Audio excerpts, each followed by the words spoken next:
सहज भाव से कृष्ण के प्रेम में जुड़ रहे थे। लेकिन बात क्या आई, एक प्रसंग आया। प्रसंग ये आया कि आश्रम के सभी लोग बैठे थे, पीछे एक व्यक्ति बैठा था जिसका नाम था भोंदू। भोंदू इसलिए कहा जाता था कि अत्यंत बच्चों सरल था वो, और वो उसको कुछ नहीं पता था, संसार की संसारिकता के बारे में नहीं पता था, केवल उसको अध्यात्म के बारे में, गुरु जी के जो वचन निकल रहे थे उसी वचनों के बारे में पता था। भोंदू ने देखा कि गुरु जी बता रहे हैं कि हमारे कृष्ण जी के जो उन्होंने मुकुट धारण किया हुआ है, पीतांबर वस्त्र धारण किया हुआ, उनका स्वरूप अत्यंत सुंदर है। अब उस व्यक्ति ने यह मान लिया कि वास्तव में कृष्ण पुराने समय में नहीं, आधुनिक समय में ऐसे हैं। तो गुरुजी ने यह भी बताया कि कृष्ण जी भांडीर वन में जाकर के गाय चराया करते थे। तो भोंदू भी क्योंकि गौशाला में काम करता था तो भी आए दिन भांडीर वन जाया करता था, तो उसको लगा कि कृष्ण जी वहां आज भी आया करते थे।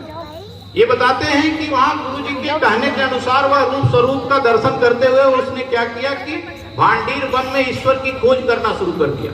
दिन भर के अथक परिश्रम के बाद उसे ईश्वर नहीं मिले, बहुत परेशान हो गया।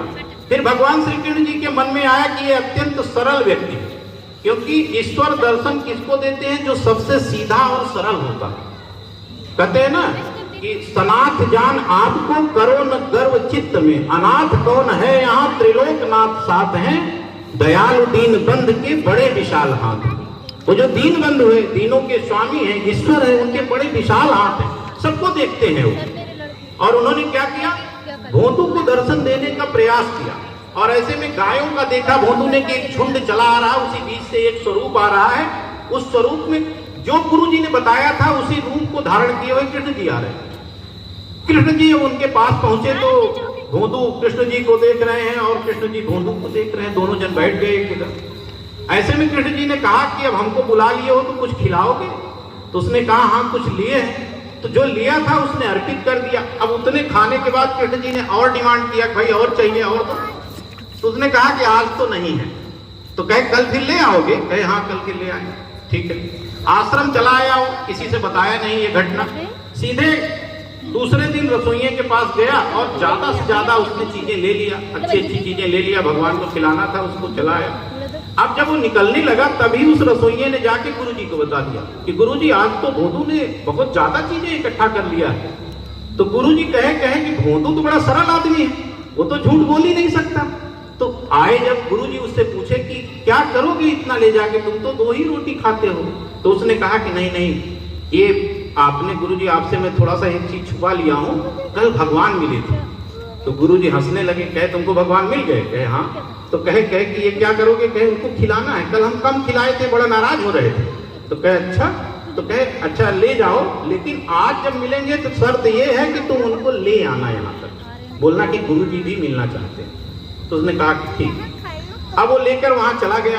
रास्ते भर सोचता गया कि गुरुजी के इर्द गिर्द आसपास तो बहुत से लोग रहते हैं, हम क्यों, गुरुजी ने ये जिम्मेदारी हमको दिया। उसको ये लगता था कि वो जो भगवान है वो सबको बराबर मिलते रहते हैं, उसको ये नहीं लगता कि हम मैं विशेष हूं, उसको विशेषता के बारे में अपने पता नहीं थी। तो वो जो वहां पहुंचा उसने क्या किया कि बैठ गया, फिर से भगवान को याद किया, खोजा।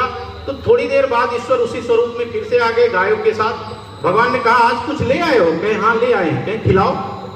तो दे दी, कहे लीजिए खाइए।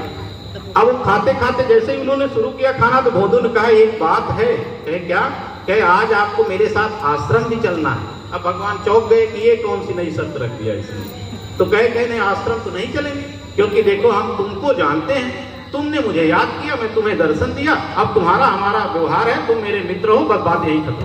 कहे नहीं, गुरुजी ने कहा है, और वही गुरुजी ने कहा है जिन्होंने हमको आपके बारे में बताया था कि आप भांडीर वन में मिलते हैं। नहीं, हम क्या जानते कि आप भांडीर वन में आते हैं। तो भोंदू जो है बड़ा रिक्वेस्ट करने लगा, आग्रह करने लगा उनसे, लेकिन वो मान नहीं रहे थे। तो भोंदू ने कहा ऐसा है कि मेरा खाना पहले दीजिए। उसने पहले खाना अपना लेना शुरू कर दिया।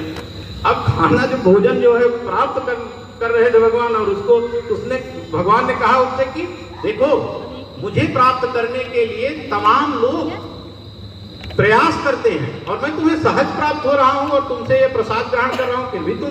तो कहे नहीं ये सब बात हमको मत समझाइए। अगर चलना है, मैं उन गुरु के प्रति अपने कर्तव्य को जानता हूं, क्योंकि गुरु जी ने ही मुझे सिखाया।